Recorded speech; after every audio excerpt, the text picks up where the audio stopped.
নমস্কার বন্ধুরা, শতাব্দী ব্লগে সবাইকে স্বাগত। আমার আজকের রেসিপি লাউ চিংড়ি। তো লাউ চিংড়ি বানাতে এখানে দেখো আমি লাউটাকে ছোট ছোট করে কেটে নিয়েছি, দেখো কুচি কুচি করে কেটে নিয়েছি। আর এখানে দেখো আমি চিংড়ি মাছ নিয়ে নিয়েছি, চিংড়ি মাছটাকে লবণ হলুদ মেখে নিয়েছি। তো রান্নাটা শুরু করছি, ভিডিওটা দেখতে থাকো, সাথে থাকো। এখানে আমি কড়া বসিয়ে দিয়েছি, কড়া আমার গরম হয়ে গেছে, তার মধ্যে আমি তেলও দিয়ে দিয়েছি, তেলটাও কিন্তু আমার এখন ভালো মতো গরম হয়ে গেছে। এবার আমি এর মধ্যে চিংড়ি মাছগুলো দিয়ে দেবো। তো চিংড়ি মাছগুলো দিয়ে ভালো করে একটু ভাজা করে নিতে হবে, খুব বেশি ভাজার দরকার নেই।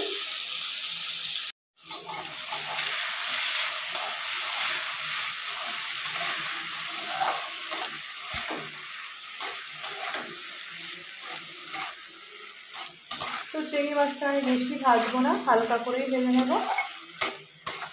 বেশি ভাজলে চিংড়ি মাছ কেমন শক্ত হয়ে যাবে, তার জন্য আমি হালকা করে এখানে চিংড়ি মাছটা ভেজে নেব।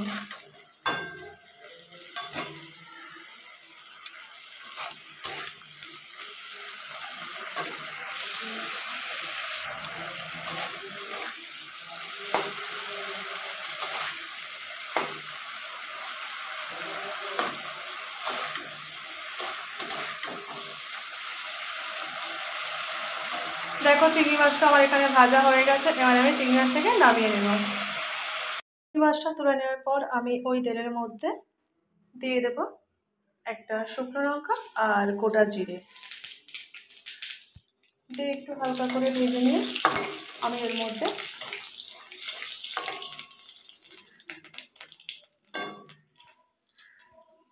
মশলা দিয়ে দেবো কিছু। আমি একটা পেস্ট বানিয়ে নেব। এখানে গুঁড়ো লঙ্কা নিয়েছি 1 চামচ, এখানে 1 চামচ হলুদ আর 1 চামচ জিরে গুঁড়ো নিয়েছি, আর সামান্য একটু চিনি দিয়ে দেবো, আর এর মধ্যে লবণ দিয়ে দেবো, দিয়ে আমি একটা পেস্ট বানিয়ে নেব।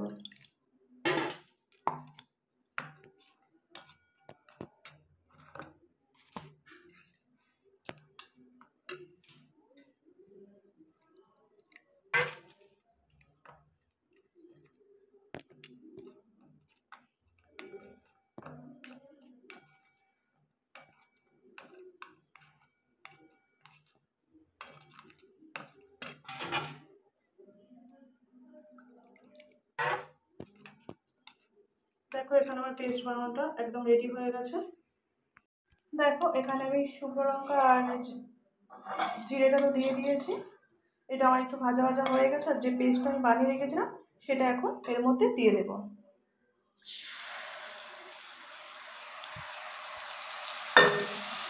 দেখো এর মধ্যে দিয়ে দিলাম, একটু ভালো করে ভাজা করে নিয়ে এর মধ্যে আমি লাউটা দিয়ে দেবো।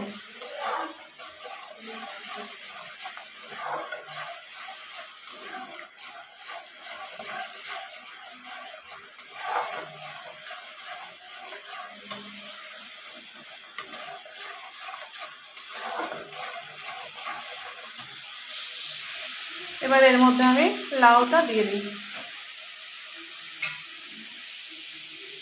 দেখো এখানে লাউটা দিয়ে দিয়েছি, দিয়ে ভালো করে রান্না করে নিতে হবে।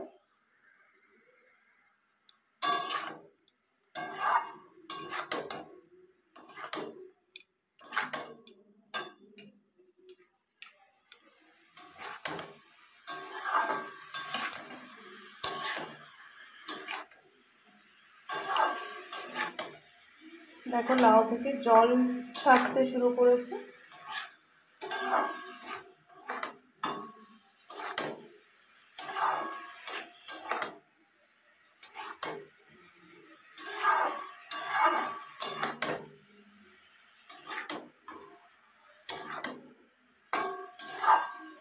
এবার আমি লাউটাকে একটু ঢাকা দিয়ে দেবো।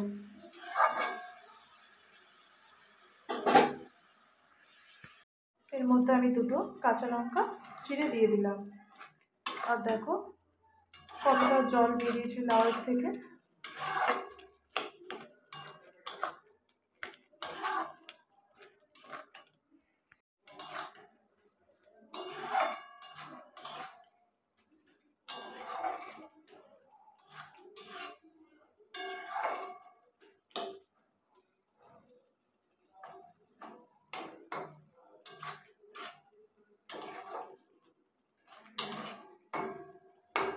লাউয়ের মধ্যে আমি এবার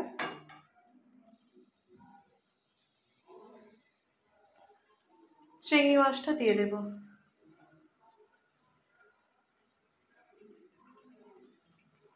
চিংড়ি মাছটা দিয়ে দিলাম।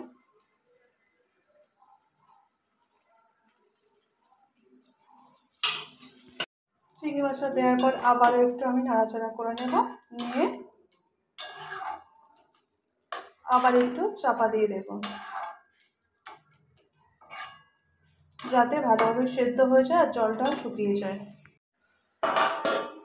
লাউয়ের মধ্যে থেকে কতটা জল বেরিয়েছে, আর লাউটা আমার সিদ্ধ হতে একটু বাকি আছে।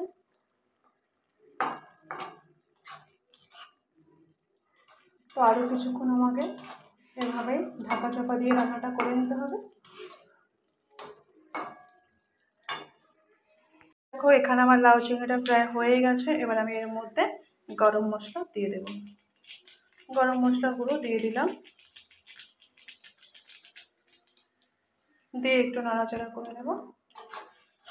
তাহলে আমার লাউ চিংড়ি একদম রেডি হয়ে যাবে। লাউটাও কিন্তু আমার গলে গেছে খুব সুন্দর।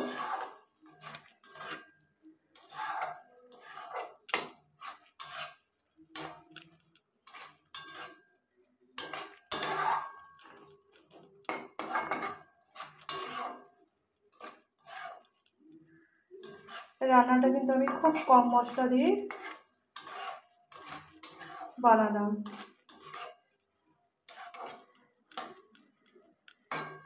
এভাবে তোমরা একবার বানিয়ে দেখতে পারো, খুব ভালো লাগবে। দেখো লাউ চিংড়ি একদম রেডি হয়ে গেছে। বন্ধুরা, আমার এখানে লাউ চিংড়ি রেসিপি একদম রেডি হয়ে গেছে। যদি আজকের আমার এই রেসিপিটি তোমাদের ভালো লেগে থাকে তাহলে চ্যানেলটিকে সাবস্ক্রাইব করে পাশে থাকবে। আর আজকে আমি রান্নাটা করেছি খুব কম মশলা দিয়ে বানিয়েছি। একবার হলেও তোমরা বাড়িতে এভাবে বানিয়ে দেখো, খুব ভালো লাগবে।